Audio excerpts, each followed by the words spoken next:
sebelum kita mulai materi, baiknya kita tepuk tangan dulu, boleh?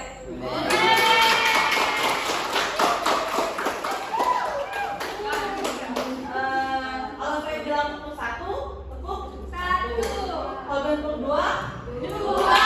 Ketiga, tiga. Ketiga, tepuk satu, tepuk dua, tepuk tiga, tepuk ketiga.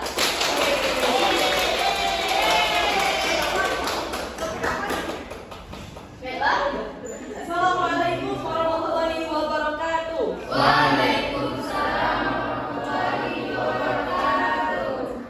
Perkenalkan, nama saya Cindy Wulandari dari kelompok 7. Di sini saya akan menyampaikan materi yang kedua, bukan materi kedua. Di sini saya akan menjelaskan tentang ikhlas dan tawadu. Yang pertama ada ikhlas. Apakah teman-teman tahu apa itu ikhlas? Tidak.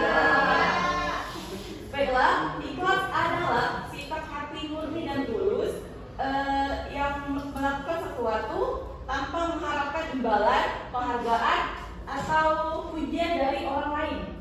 Jadi dapat disimpulkan, ikhlas adalah melakukan sesuatu hanya untuk Allah Subhanahu wa Ta'ala. Ikhlas ini sangat berkaitan erat dengan niat, karena sesungguhnya apa yang kita perbuatkan itu tergantung pada niat kita. Dan yang tertera dalam hadis Arba'in Nawawi, al-amalu binniyat, semua amal itu tergantung pada niat. Berbicara tentang niat, kata Allah, jika engkau berniat untuk melakukan perbuatan baik, walaupun kalian belum melakukan itu sudah dianggap pahala oleh Allah. Sebaliknya, jika kalian berniat melakukan perbuatan yang buruk, walaupun kalian belum melakukan itu, belum dicatat buruk oleh Allah. Itu baiknya Allah pada kita. Contohnya di sini, contoh ikhlas di sini, misalkan teman-teman nanti kan kita akan menjadi seorang guru. Pasti seorang guru dalam konteksnya mengajar, mendidik anak murid kita nanti. Misalkan kalau teman-teman mengajar atau mendidik anak, tidak hanya mengharapkan pahala dari Allah, tapi mengharapkan pujian dari masyarakat, memiliki jabatan yang tinggi, atau mengharapkan imbalan dari para murid, itu namanya tidak ikhlas, teman-teman. Jadi tidak merasa ikhlas dalam memberikan materi. Jadi ketika kita nanti mengajar, pasti ada kan upah atau imbalan seperti bulanan kita kan sebagai guru honorer. Kalau kan guru honorer di mana gajinya kan tidak seperti yang kita harapkan, pasti kurang dalam menghidupi tubuh. Misalkan teman-teman mengajar tidak ingin mendapatkan gaji yang besar, itu dapat merusak sifat ikhlas kita dalam mengajar anak murid. Jadi teman-teman misalkan nanti mendapatkan upah atau yang gaji yang mungkin kurang menurut teman-teman, kita harus selalu bersyukur supaya mungkin kita jadi PNS. Amin. Ada beberapa hal yang dapat merusak ikhlas. Yang pertama itu riya. Riya adalah melakukan amal perbuatan agar dipuji banyak orang. Misalkan kita memberikan membantu orang lain, memberikan uang kepada yang pengemis, agar kita dipuji oleh orang lain atau membantu teman, agar teman menganggap kita lebih baik. Itu termasuk riya. Yang kedua ada sum'ah. Sum'ah ini adalah melakukan amal perbuatan yang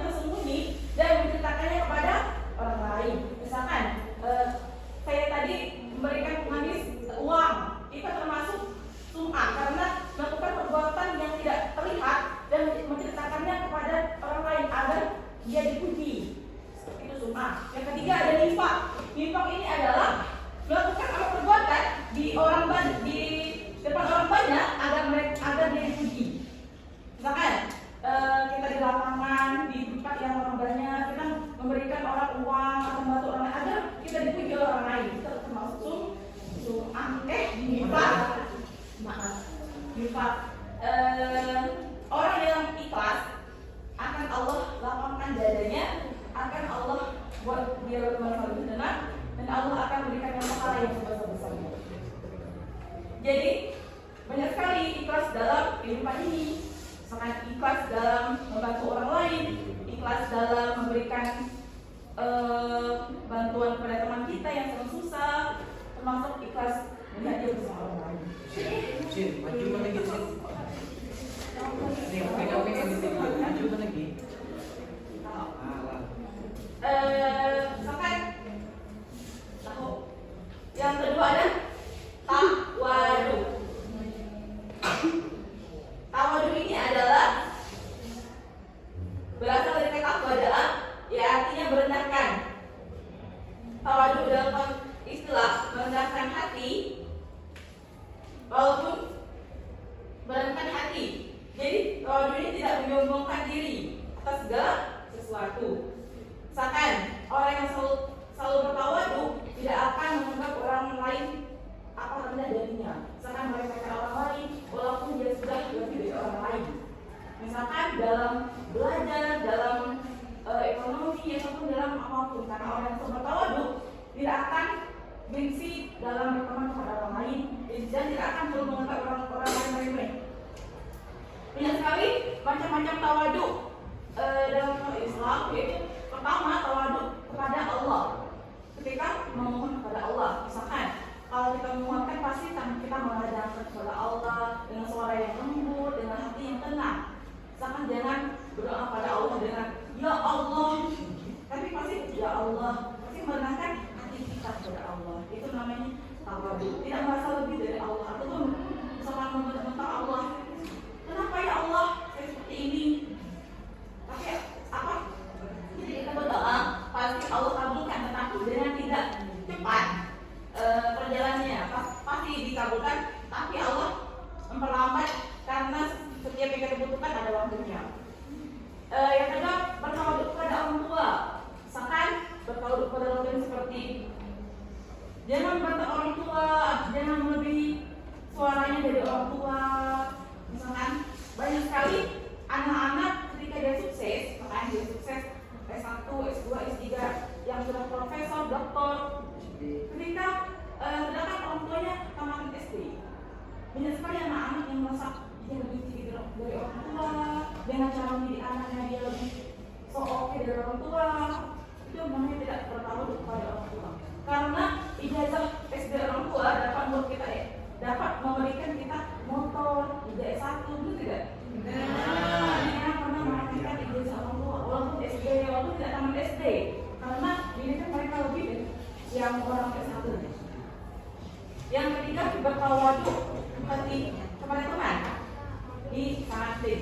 Misalkan kita jangan selalu menyombongkan diri kepada teman, jangan selalu menganggap teman kita itu rendah dari kita.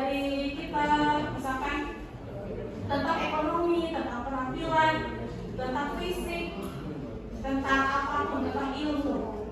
Karena orang yang bertawadu tidak akan pernah merasa dirinya lebih dari orang lain.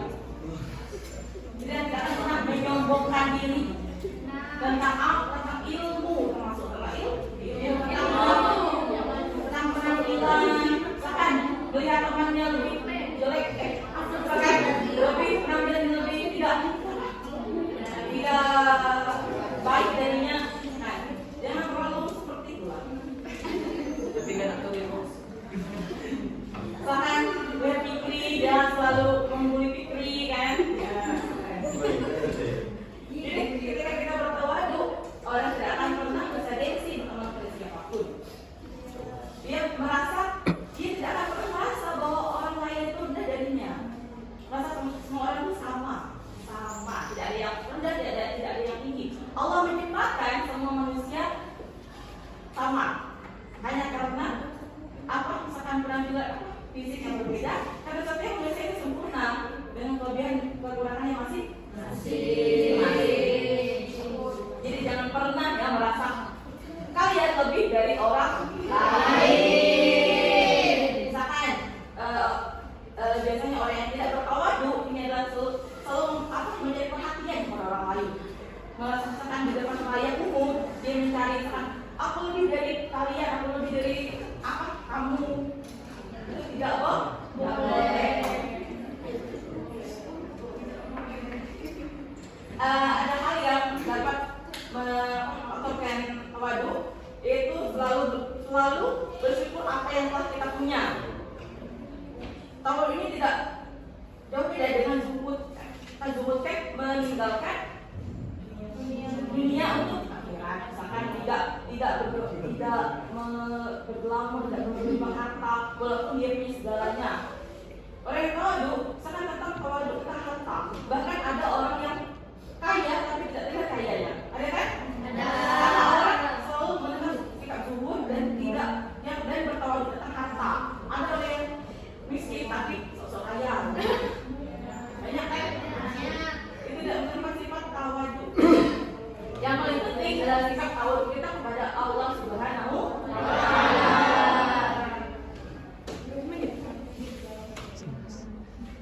Baiklah, itu saja materi yang saya sampaikan.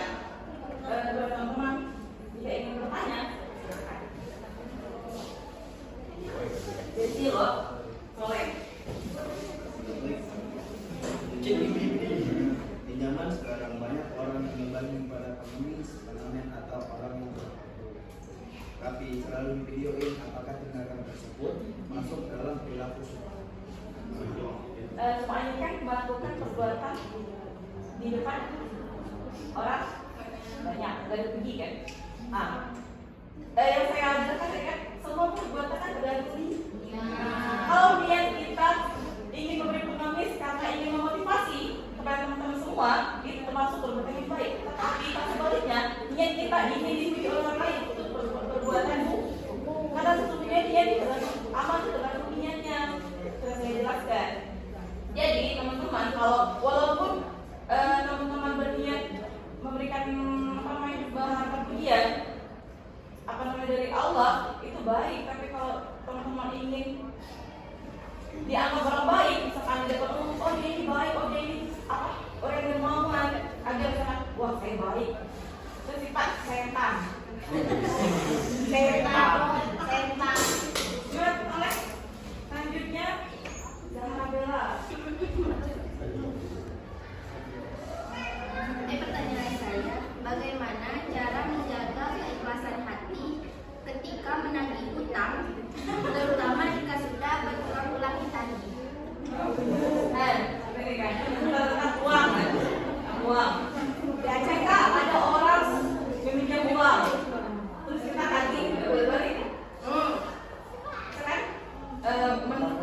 Misalkan dalam rumah yang besar, ketika kita membutuhkan, ketika orang itu tidak mengembalikan uang, itu termasuk sikap yang tidak baik, karena dapat mengakibatkan tidak berkah dalam hidupnya.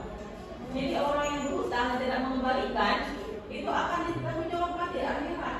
Di dunia itu dia ditanggungjawabkan, karena nanti Allah ganti dengan yang lebih buruk daripada itu.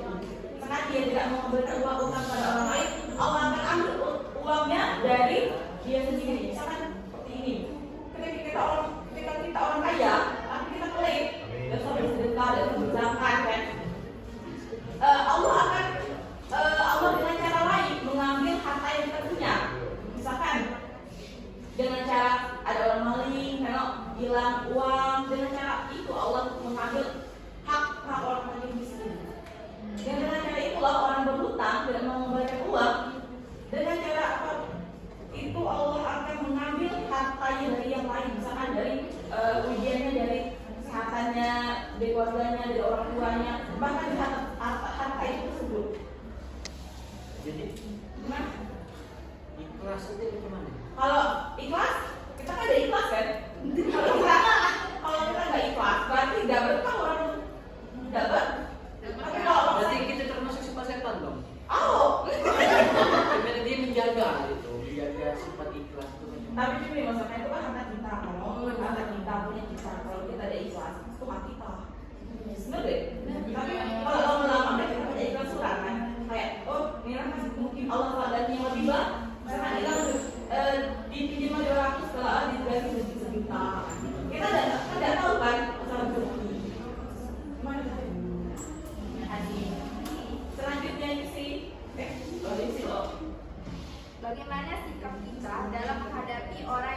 caper menurut pandangan Anda dalam konsep tawadhu? Ini Richard ya. Caper dari pernah yang sudah saya sindir tadi. Jadi mencari perhatian kalau dalam kita kan kelas SD, SMP, SMA sampai pasti kita bertemu dengan orang-orang yang menurut kita betul. Misalkan termasuk pernah di SMP saya orang yang sangat selalu mengambil perhatian guru dan mempojokkan temannya tersebut. Seperti itu banyak sekali orang seperti ini. Jadi itu termasuk orang yang tidak sum'ah dan nifaq. Tiga-tiganya ada di situ. Jadi kalau kita ingin ingin dibanggakan orang lain yang orang lain menganggap kita itu baik, bukan kita yang selalu orang menganggap kita baik. Cuma selanjutnya Langsung saja, bagaimana seseorang bisa mencapai derajat ikhlas ketika sedang menghadapi masalah atau ujian besar? derajat tinggi ikhlas. Ikhlas ini kan atau mengikhlaskan, merelakan, bukan hanya tidak hanya menerima penghargaan dari orang lain, tapi ikhlas adalah merelakan semua yang ditakdirkan Allah kepada kita, termasuk ujian yang tinggi. Jadi Allah sudah mengajarkan kita untuk menerapkan sifat ikhlas dalam diri kita. Karena kalau kita tidak ikhlas dalam menjalani hidup kita tidak akan tenang. Yang sudah saya jelaskan tadi, orang yang ikhlas akan selalu merasa tenang. Jadi derajat tertinggi dalam ikhlas adalah mengikhlaskan sesuatu yang mungkin kita harapkan banyak, yang mungkin kita mengharapkan besar di situ, sedangkan kita tidak mendapatkannya. Jadi kita banyak belajar bersabar, bertawakal kepada Allah. Karena kita mengingat bahwa dalam hidup ini melakukan segala sesuatu hanya untuk Allah. Tadi bulan Langsung saja, bagaimana jika kita tidak ikhlas atas kehilangan seseorang yang sudah meninggal dunia, dan bagaimana cara kita untuk belajar ikhlas? meninggal dunia. Benar sekali kan orang bilang supaya kita tidak ikhlas seorang yang sangat amat kita cintai, sayangi, yang penting kita selalu harapkan dia hidup tapi dia meninggalkan kita. Kemudian itu termasuk harus yang kita tinggalkan, karena kita tidak ikhlas dengan orang tersebut akan tidak merasa tenang dalam akhiratnya. Karena mereka merasa dia ini belum siap untuk meninggal. Pasti belum siap kan? Tapi belum siap meninggal. Tapi kan maksud dia merasa ada orang yang tidak rela dia meninggal, ada orang yang tidak rela dia langsung ke alam kubur. Kita yang sebenarnya tidak ikhlas, sedih, masa sedih terus kan. Kenapa ini terjadi pada saya? Maksud dengan kehilangan orang kita sayangi, kita meratapi, jangan terlalu meratapi, jadi berlebihan, berlebihan, karena sesungguhnya kesedihan berlebihan itu adalah sifat yang simpel kan? Bener kan? Terlalu meratapi, ya Allah, udah rela sampai menangis di kuburannya, karena kita harus selalu tegar, sabar, mungkin ini yang terbaik menurut Allah, termasuk mengikhlaskan apa yang kita punya yang kita miliki, kan saudara yang kita sayangi, orang tua yang kita selalu harapkan hidup. Kalau semua kan, tidak mungkin kan akan mengikhlaskan orang tuanya misalkan meninggal, kan mungkin. Tapi kita harus belajar bahwa setiap yang berjawab pasti akan merasakan mati. Termasuk tumbuhan, hewan, hanya manusia. Setiap yang bernyawa pasti merasakan mati, walaupun bukan manusia.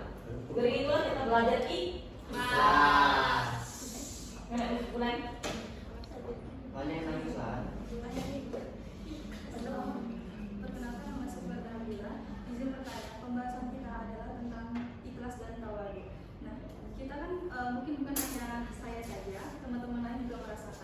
jika kita sikap ikhlas dan tawadu ini harus benar-benar kita terapkan di kehidupan. Nah, bagaimana jika kita terbesit rasa keterbalikan dari ikhlas dan tawadu, misal ada rasa sombong, merasa lebih tinggi dari orang lain, bagaimana cara kita menghempas sikap seperti itu? Menghempas, membuang sifat yang tidak selalu dari orang lain. Ini sifat keterbalikan dari ikhlas dan tawadu. Sekarang cara menghilangkan sifat perlawanan dari sifat ikhlas ini kan apa? Kayak seperti apa ya? Perlawanannya ikhlas, sombong kan? Sombong pasti domain termasuk perlawanan dari sombong. Dan kita menghilangkan sombong dari diri kita dengan cara kita jangan terlalu melihat orang dari bawah kita, melihat dari atas. Jadi orang yang di bawah pasti lebih dari masih ada lebih lebih tinggi dari kita. Kalau tentang bersyukur pasti kita melihat dari bawah kan, misalkan melihat orang yang terutama kita kan banyak kurang bersyukur dalam fisik, benar kan? Jadi jangan kita melihat dari atas, kita melihat orang yang cantik, pakaian mulus, putih, tapi melihat dari bawah lebih banyak dari kita. Tapi kalau tentang sifat sombong, jangan melihat